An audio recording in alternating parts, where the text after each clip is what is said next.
Hello, and welcome to the FarmHouse. I'm Stephanie Spiker. And I'm Candace Grosbowski.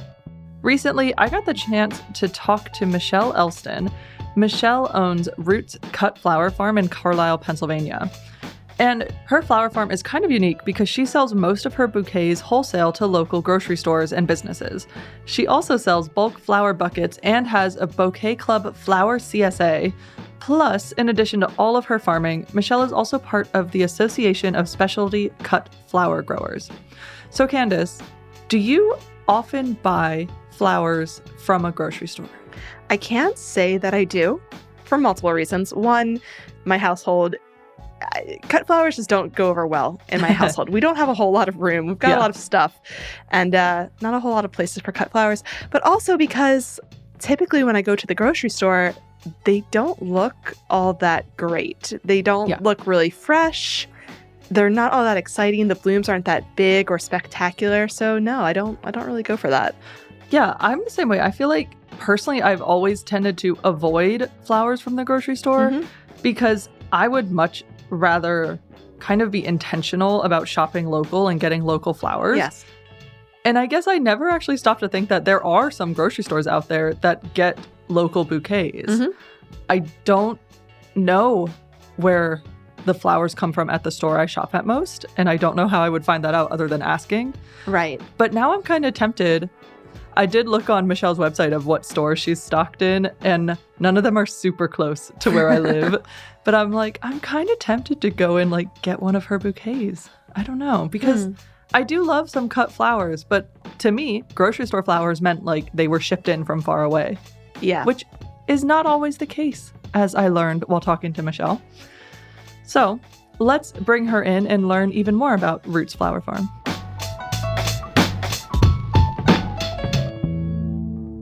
Michelle, welcome to the FarmHouse. Thank you so much for joining us. Oh, thanks for having me. So it seems like plants and flowers have been a part of your life for quite a long time. So can you tell us about your journey that led you to where Roots Cut Flower Farm is today?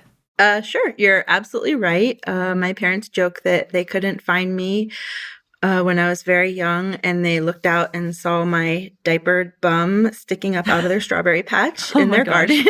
So, I definitely have loved the garden really from day one, and really give credit to my parents for, they were both gardeners. They were not farmers themselves, but were both children of farmers. So both of my maternal and paternal grandparents were farmers, a potato farmer and a dairy/veg farmer. So I come by it very honestly. And while my parents both pursued other professions, they never discouraged me from loving plants. And, I'm one of those, I guess, few people who kind of knew what I wanted to study at a young age and really stuck with it. And again, back to my parents, they never said, why would you study plants? They allowed me to pursue my path that I was interested in. And I'm just really grateful for that. So I have a plant science degree and have been doing something in horticulture my whole life. After graduating college, I actually moved to Western Massachusetts because my then boyfriend, now husband, was going to grad school at UMass. And so we moved there. I worked at a garden center, and one of the many surprises of my life was that we actually ended up buying that garden center and operating it for 7 years. So that was, I was 24 when we bought that garden center. So it was really green. I learned so much so fast. While I studied plants, I did not take business classes in college. So it was a really exciting, hard time for me to just learn this whole business aspect. And it turns out I really like that too. So that's sort of been the fun part of my path, is pairing business with ag or horticulture, I guess would be the thread throughout everything. So we lived in Western Mass, really had no intention to return to Pennsylvania. Loved it there. We're super happy and had our son when I was 27, and it's crazy, but literally the moment of his birth, my whole life changed, and it was like, holy moly, we need grandparents. And we were completely alone. Not alone, we had friends, but we had no family where we were living, and it just became really clear that we not only couldn't, but didn't want to live that isolated life with our kids away from their family. So Jacob was born when I was 27, and he came to work with me every day for like the first 18 months of his life. It was the hardest 18 months of my life. It was awesome and really hard. I was a naive mom and didn't teach him to take a bottle, didn't teach him to go take a nap on his own, and definitely paid the price for that. So I was like ready to just throw in the towel with that garden center. And my husband said, we need to finish well. We need to sell the business. Mm-hmm.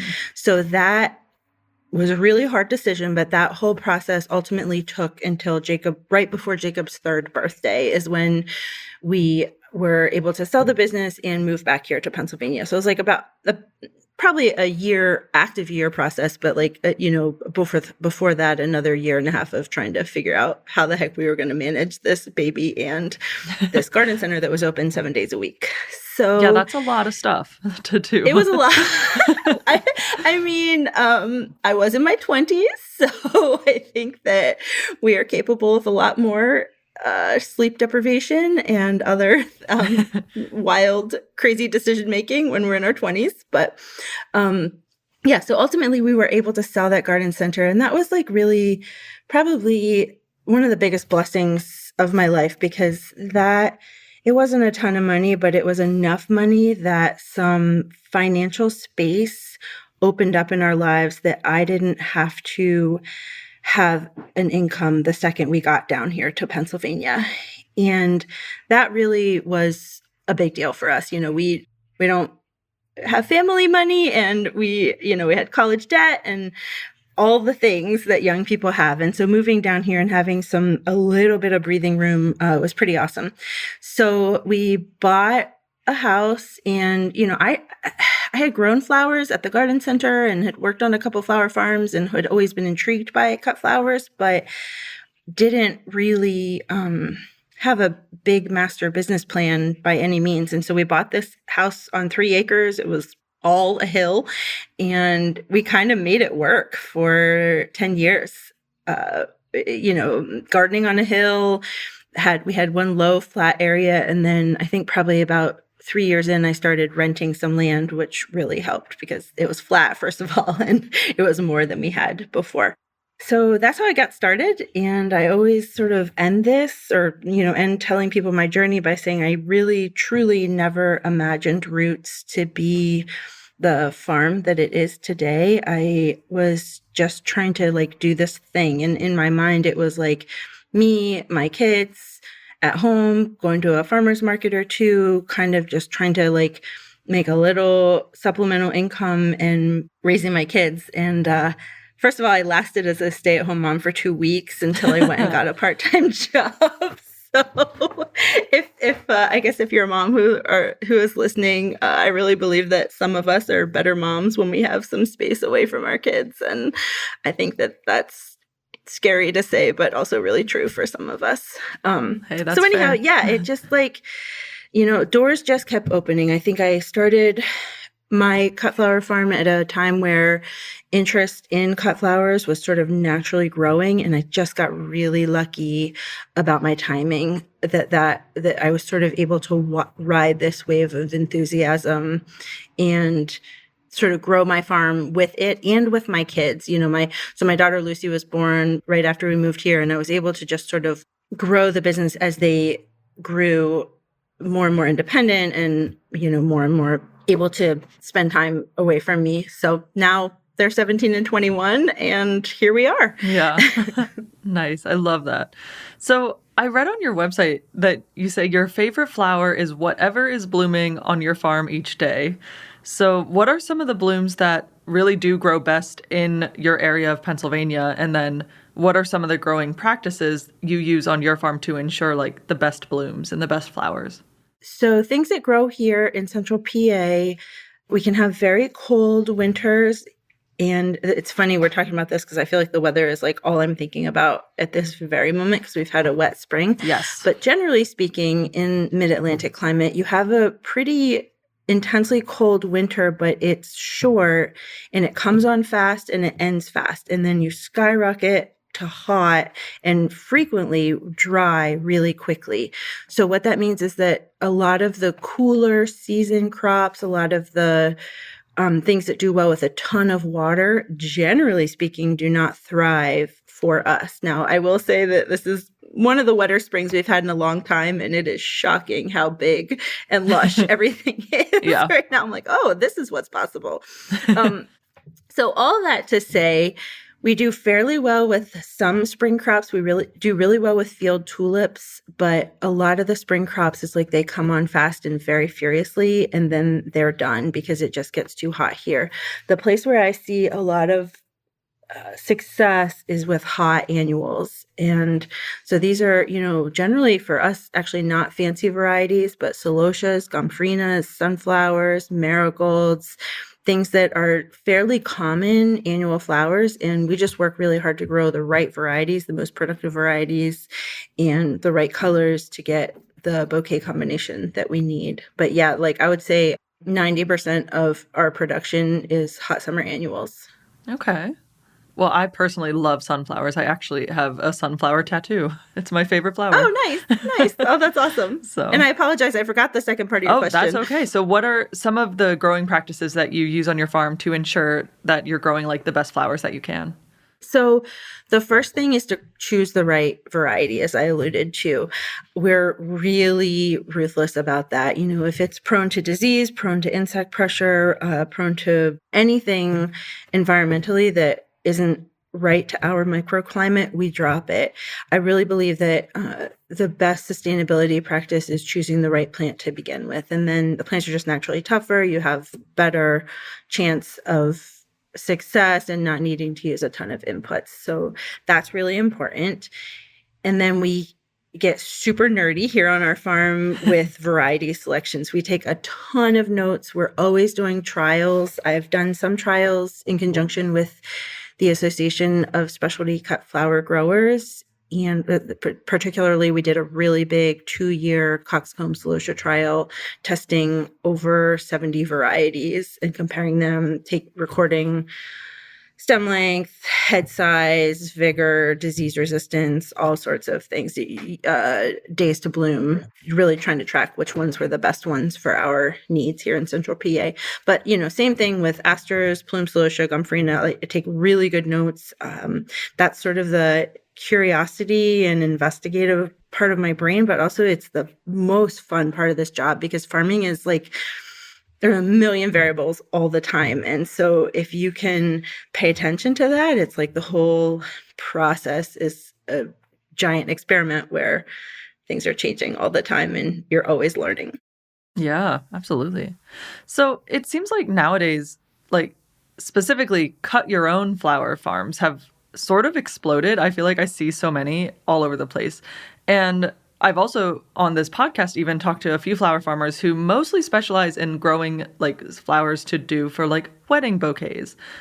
But you have a bit of a different, business venture going with your flower farm. So what made you want to really focus on the wholesale aspect? So most of what you're doing is selling bouquets to local grocery stores. So how did that come about? Yeah. I didn't know it when I started my farm. I knew I was an introvert, but I didn't know I was such a raging introvert that I am.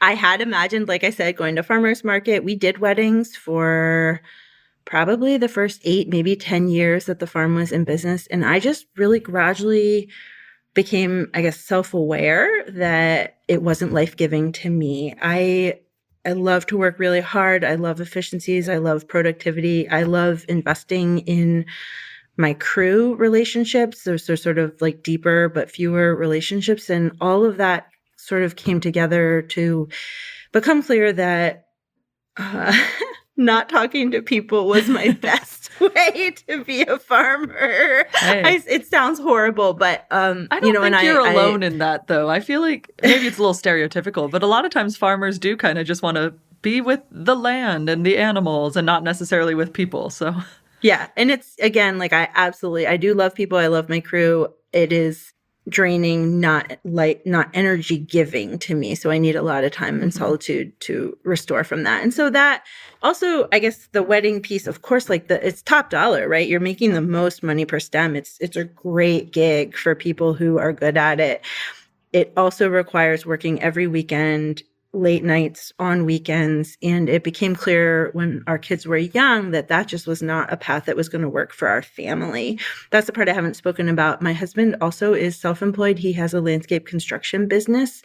So we're both crazy busy at the same exact time of year, which really works for us in the wintertime. We get to sort of reconnect and do all the fun things in a 3-month window. But during the growing season, we're just flat out. And I think that the only way that is possible is for us to sort of have similarly aligned schedules so that at least we're both working weekdays, daytimes, not I'm working weekends and he's working weekdays, because that would be hard to sustain a relationship. Oh, for sure. Yeah.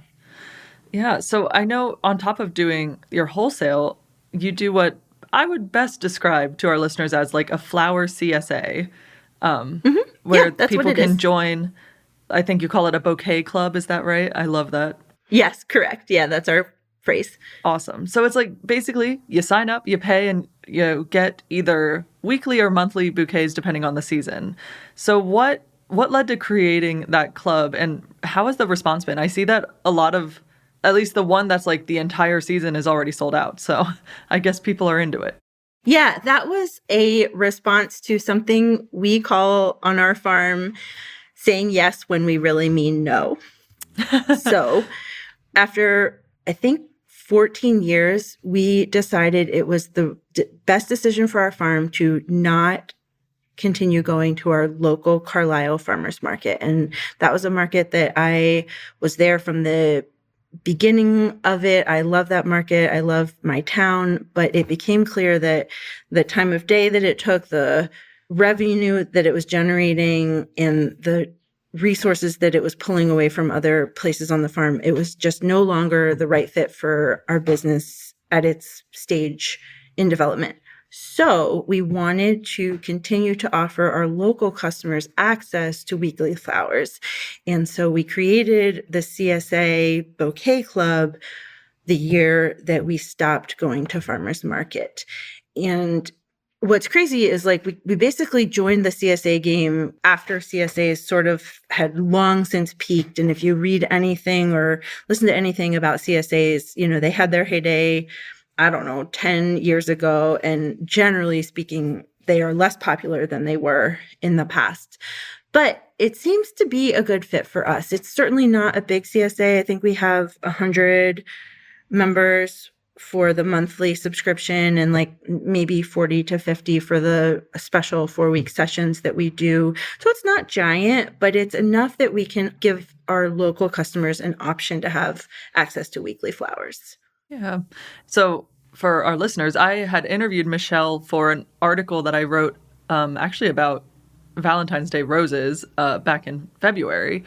And in that interview, we ended up talking a little bit about flower CSAs and how it can make a kind of great gift going forward too. So it's something that honestly, up until talking to you for that interview, I didn't even know flower CSAs existed. And now I'm like, that is such a cool idea to offer them, but to use it as a gift, to gift your loved one a CSA where every week they get a beautiful bouquet for like a month or something.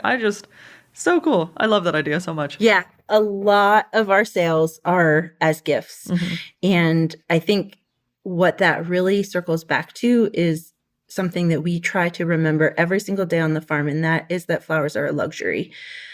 So you have to buy food. I think you have to buy flowers, but you don't have to buy flowers. Yeah. You're going to live. And so it makes just a wonderful, wonderful gift because it is a slight indulgence. Mm-hmm. And if you want to give something really special to someone you care about, it's a great way to do it and like sort of remind them that you care about them whatever once a month. You care about them all the time, but remind them you're thinking about them throughout a season, not just one specific moment. So yeah, we do see a lot of them going as gifts, and that's really fun. I should actually mention something that we did this year that has been so fun that goes along with this gift idea is I just really felt this past winter that we as a society were in a very contracting season, and we were constricting, we were closing in, we were saving, not spending, we were sort of holding, not giving. And I sort of really got thinking about that and realized that I am a less happy human when I'm in a contracting time of life than when I'm in an expansive, giving, generous time of life. And it's terrifying to be generous when you don't know how it's going to turn out. But generally speaking, generosity yields amazing and surprising results that you never could have imagined. So we used a phrase that's already been in the world. It's called Pedal It Forward. And there's a National Pedal It Forward Day in October. But we decided to give away 4 club subscriptions every session. So it's 16 subscriptions total as an additional bonus subscription to someone who's already a club member. They get 2 bouquets instead of 1. And the deal is that they have to give their second one to a friend. And that it sort of goes along with like the whole flowers as a gift thing. But it has just been so fun to hear the stories from our club members about the ways they're sharing these flowers and brightening people's days throughout this whole year. So I love that so much. I feel like, to me, getting a surprise gift of flowers would just be the best day ever, Like, everything else about that day wouldn't matter. It'd be like, oh my gosh, a friend of mine gave me flowers today. Like, everything's good now. So I love that. Flowers are special, man. They die, and that's what makes them special. Like, you have to be completely present to the time that you have them because they're not going to be there forever. And I think that's why I love flowers, everything that's in season. I love that the seasons change and that the same exact kind of flowers aren't blooming year round. I would get bored to death. You would sort of go numb to it, right? You wouldn't see it. You wouldn't appreciate it anymore. So, yeah. So we already touched a little bit on weddings because you used to do a little more with wedding flowers. And while you don't technically do that anymore, you do sell flower buckets, which basically can be used for any event and turned into bouquet centerpieces. So, if people want to get their wedding flowers from you, it is an option. So whether it's a couple getting married or just someone going for an event, what can people expect from the flower buckets that you sell? Yeah, so they are also what is in season. We're really careful to not make promises with them. They can expect for them to be really full, really stuffed of whatever is amazing that week. And people get the best buckets when they give me the most leeway and freedom to really choose what is just shining that week on the farm. We say people can get 8 to 10 arrangements, we used to say like 2 to 3 bridal bouquets, but that would be like if you're throwing 75% of the bucket out. It's a very, very generous bucket. I've had people say they've gotten 15 arrangements out of a bucket. We try to balance. Yeah, it's a really stuffed bucket. And I should give a plug. There is tons of information on our website about our party buckets. All of our ordering is done via email. We have a little inquiry form that you fill out, and then Erin, who does all the sales for that, will get right back to you and help sort of guide that process. We have 2 pickup windows a week, and you can sort of choose like a few colors, or you can just say soft mix or bright mix. You can say a few things like these are going to be out of water, or these are going to be in very narrow stemmed bud vases to sort of help us choose the right things, but you are not allowed to say like it has to have dahlias, sunflowers, mums, and eucalyptus in it. You can say you love those things, but we cannot promise content. So that's sort of the deal. The buckets are $125 a piece, which is a lot of money, but it is a really good deal for how many flowers we what give. You're able to get out of it. That sounds like a great deal. It's a great deal. Yeah. I would love so to the know, idea is like, give us flexibility on content. Yeah. We'll give you abundance. Yeah. And you'll have something amazing. Kind of a little more industry-wide, do you see more, specifically in the wedding aspect of it, do you see more people wanting to shift towards a more DIY thing with flowers to save a little money? Because, I mean, like you said, wedding flowers can cost a lot. So to me, getting this big bucket of gorgeous flowers and then kind of doing your own bouquet, I'm like, that doesn't sound too bad. I wouldn't necessarily say that I see a shift, but I think it's a certain personality type. If you need everything to be absolutely perfect on your day and you're like a super planner and you don't want that sort of last minute stress, I don't think it would be a good choice for you. If you think it could be super fun to gather your family or your wedding party together and just put these flowers together and see where it ends up, then people who like sort of have that personality type or who are naturally more creative, it would be a dream come true. It would be a great way to spend time together with some other people making something beautiful. We're also seeing more and more orders for showers, birthday parties.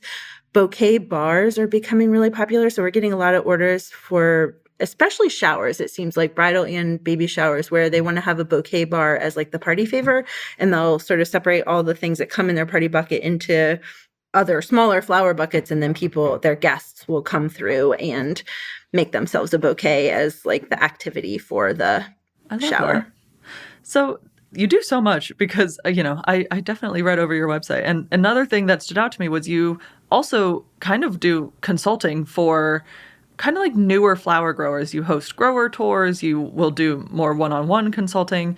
So for you, why is it important to help other flower farmers kind of find their footing in the industry?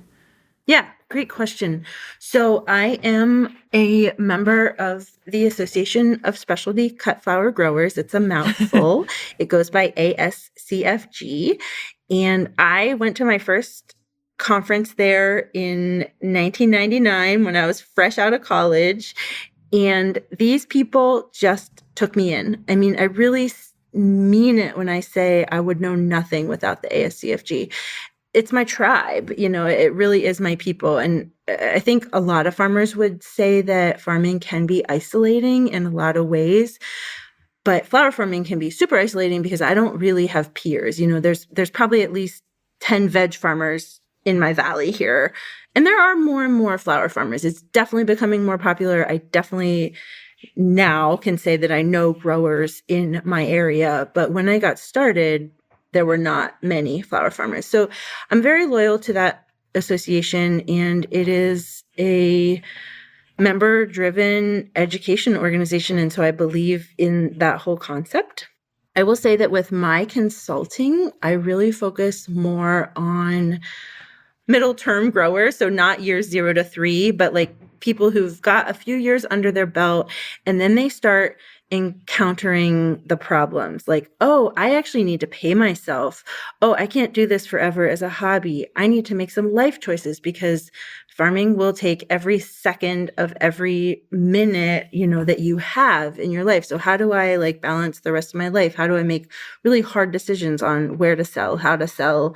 How do I make crop planning decisions? So sort of that middle size, or not middle size, but middle tenure farmer tends to be my niche with this consulting work.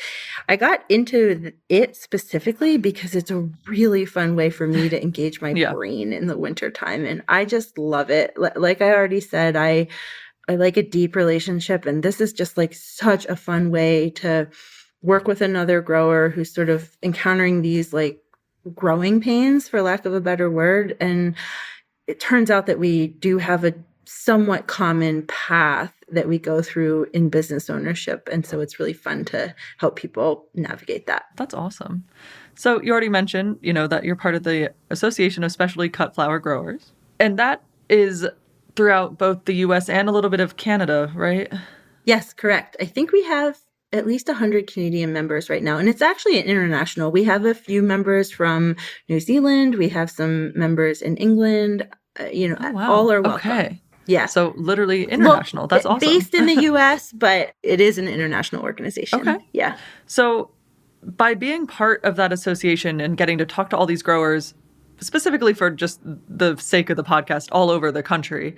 Are there any trends that you're seeing in the cut flower industry that are starting to emerge like nationwide? Yeah, so this is maybe a little negative, but it's the truth. There was a woman, Erin Benzakein, who wrote Growing Flowers, I think is the name of her book, and she has a business called Florette.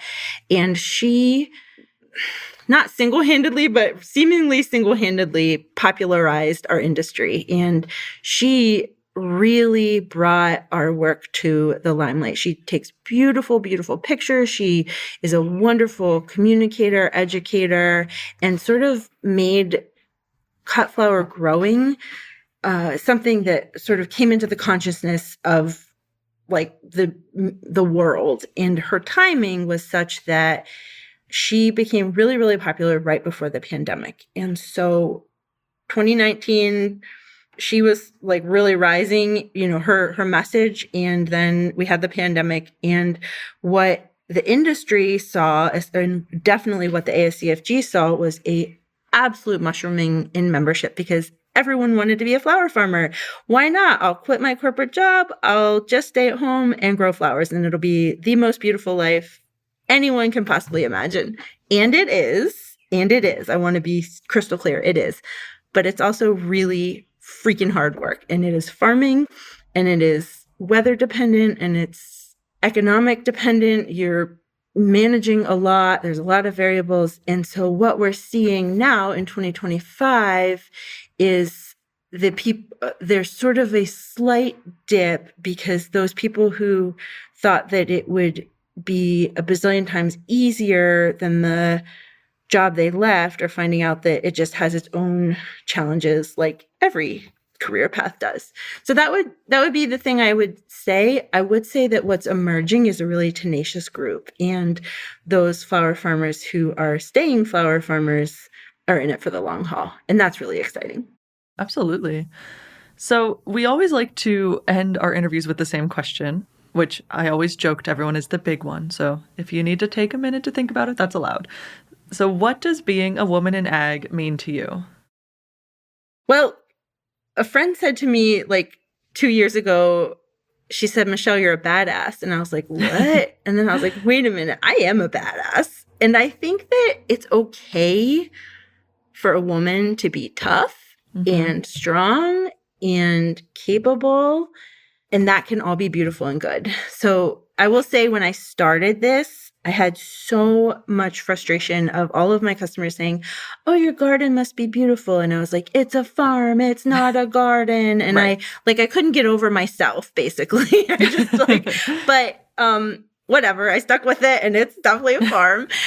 But I think being a woman in ag is the same as being a human in ag. The work is hard. You have to be really resourceful. You have to be creative. You have to know a little bit about so many weird things, like things that I don't like. I don't like changing oil. I don't like running the tractor. I don't like irrigation, but you have to be able to do all those things. And so that's the same for any farmer, female or male. The funny, not funny thing about our farm is that it's me. I'm not like part of a couple farming, and I don't have like the dude who fixes things or who does the tractor work. It's us, and we are actually a largely woman-powered farm. We don't exclusively hire women. It just kind of keeps happening here at Roots, and all are welcome. I want to be crystal clear on that, but we do seem to attract these just real badass women. And I think there's like this really fun camaraderie that emerges when you have 15,000 transplants to plant by hand in a morning, and you think you're going to die, but you do it with this team of 5 mighty women, and it just feels so good. So I guess that would be the one main thing that I would say that it means to be a woman in ag to me, is that it's really possible. I love that. That's a perfect answer to me. So thank you, Michelle, so much for coming on the Farmhouse and telling us all about what's going on at Roots Farm. Thanks for having me.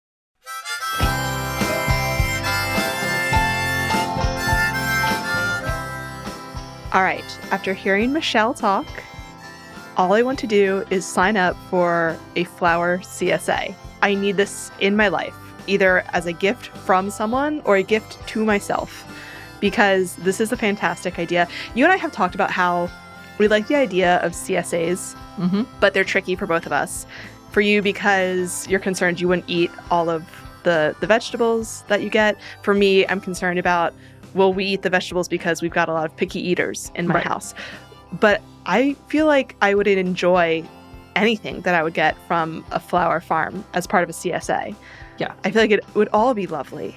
Nothing would go to waste. Yeah. And that's such a nice surprise to me as a gift, where it's like, surprise, you get like 4 different bouquets throughout the year, or whatever it is. Yeah, it's going to keep on giving. And those flowers are going to last so much longer than I would imagine flowers that you're going to get from like 1-800-Flowers or something like that, where, you know, they have probably been shipped from across the seas, because most of those cut flowers often come from, I think it's Holland, maybe Belgium. And South America too. Oh, yeah, that's right. But definitely not domestic. So yeah, so many reasons to take part in this. And it kind of makes me want to start doing some research if there are any other, you know, flower farms near me that might be doing something similar, because I would love to take part. One other thing that I thought was interesting was when she started talking about what it's like to be an introvert farmer. I consider myself an introvert, and we've kind of heard other people that we've talked to on this show talk about how it can be a lot sometimes to have to talk to people at farmers markets. You know, it kind of takes me back to the whole organic sticker versus no sticker debate, and how the people who, you know, don't care as much about the sticker, sometimes it's because they like the fact that it opens up the opportunity to talk to their customers at the markets.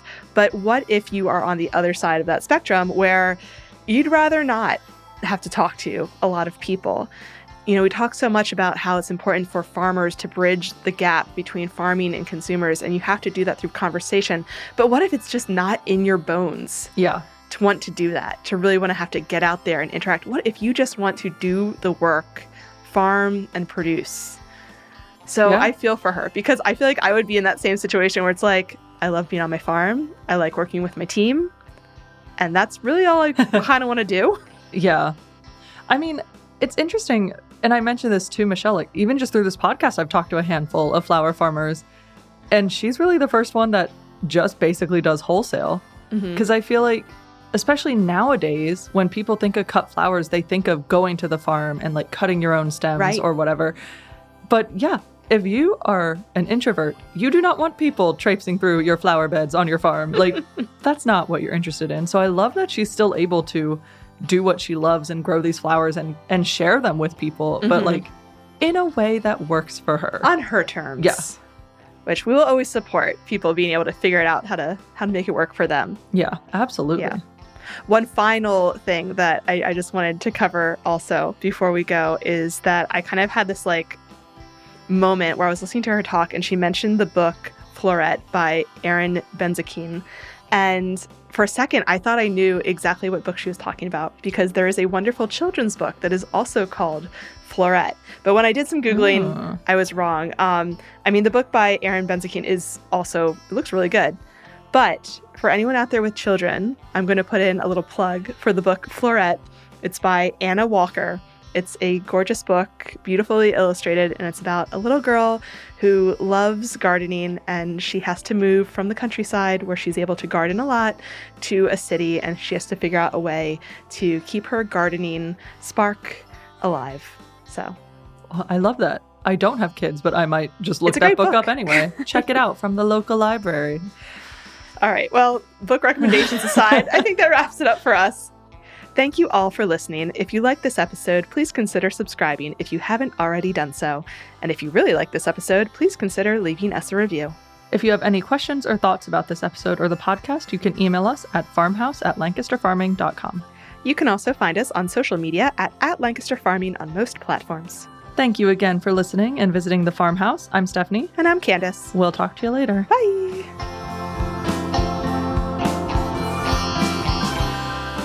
This episode of The Farmhouse is copyright 2025 by Lancaster Farming newspaper, part of the Steinman Communications family. It was written by Stephanie Spiker and Candace Wersbowski. It was produced by Eric Herlock and Justin Berger. The music is by Tin Bird Shadow.